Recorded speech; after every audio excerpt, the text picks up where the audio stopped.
Pozdravljeni tudi v naši rubriki, stalni rubriki Dobra karma. Navajeni ste, da vam tu povem kaj o astrologiji, mogoče vam preberem kakšen horoskop, no danes pa sem za vas pripravila malce drugačno zgodbo. Namreč zgodbo o čudežni ozdravitvi znane ameriške igralke. Zakaj? Zato, ker mislim, da smo v tem času vsi potrebni kakšnih pozitivnih misli in pa čudežev. No pa poglejmo, kaj se je dogajalo s tole našo znano igralko. Ameriška filmska in televizijska igralka Rebecca De Mornay, ki je danes stara 60 let, je v zgodnjem otroštvu doživela čudežno ozdravitev. Pravi takole: živeli smo na jugu Kalifornije in ko mi je umrl očim, sem bila stara komaj 5 let. In to je mamo zelo prizadelo, zato se je odločila, da se odselimo v Mehiko. Na poti pa sem hudo zbolela. Zdravniki niso mogli ugotoviti, kaj je narobe z menoj. A bilo je tako hudo, da so se ustrašili, da me ne bodo mogli rešiti. Nato mi je umrla mama. V bolnišnici sem čutila, da me življenje zapušča. Tedaj pa sem zagledala svetlobo, ki je obsijala okno.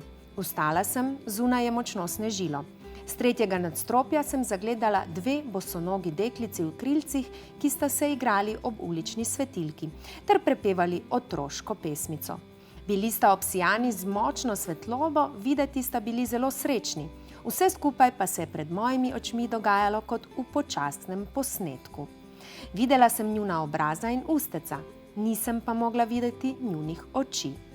Ob pogledu nanju me je preplavila radost, dobila sem upanje, da bom preživela. Naslednje jutro se je zgodil preobrat, saj so zdravniki ugotovili, da sem čez noč ozdravela. Zunaj ni bilo snega, temveč me je pozdravilo pisano cvetje obsijano s poletnim soncem. Tako se spominja Rebecca De Mornay svoje zgodbe, ampak ta zgodba se še nekoliko nadaljuje, zakaj je tako čudežno ozdravela v drugem vklopu naše rubrike Dobra karma. Zdaj pa se za trenutek spet prepustimo glasbi.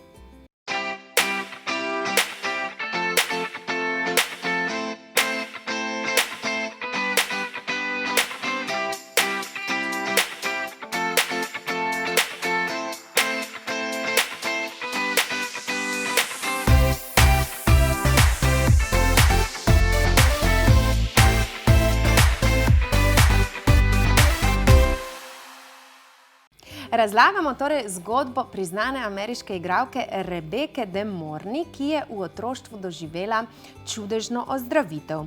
In takole, ko je Rebecca odrasla in postala igralka, je kupila hišo, v kateri je živela sama. Neko noč pa je v zgornjem nadstropju zaslišala drobne korake, kot da tečejo otroci. Ko se je zjutraj odpravila iz dnevne sobe proti kuhinji, je spet zaslišala otroške korake. Obrnila se je ter uzrla 2 deklici v krilcih, ki sta med smehom izginili za vogalom hodnika. Ko pa je s prijateljico sedela v restavraciji, je s kančkom očesa opazila, kako se na 2 prazna stola vzpenjata deklici, ki ju je videla tudi doma. Krenila je proti njima, a sta izginili. V tistem času, pravi Rebecca, sem bila depresivna zaradi materine smrti, toda bila sem prepričana, da sem deklici resnično videla. Nikomur nisem govorila o tem. Leto pozneje sem spoznala bodočega očeta mojih otrok. Najprej se nama je rodila hčerka Sofija, nato še Veronika. Nekega večera, ko sta bili stari 4 in 5 let, smo sedele za mizo pri večerji. V trenutku me je nekaj prešinilo. Pogledala sem ju in postalo mi je povsem jasno, kdo sta. Ja, saj to sta vendar oni 2. Njiju sem videla v restavraciji, oni 2 sta se igrali, nato pa izginili v hiši.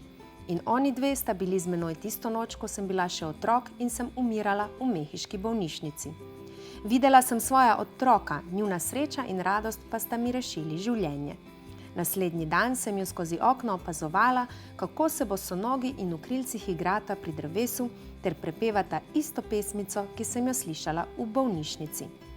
Pomislila sem, kako blagodejno sta vplivali na moje življenje, še preden sta se rodili.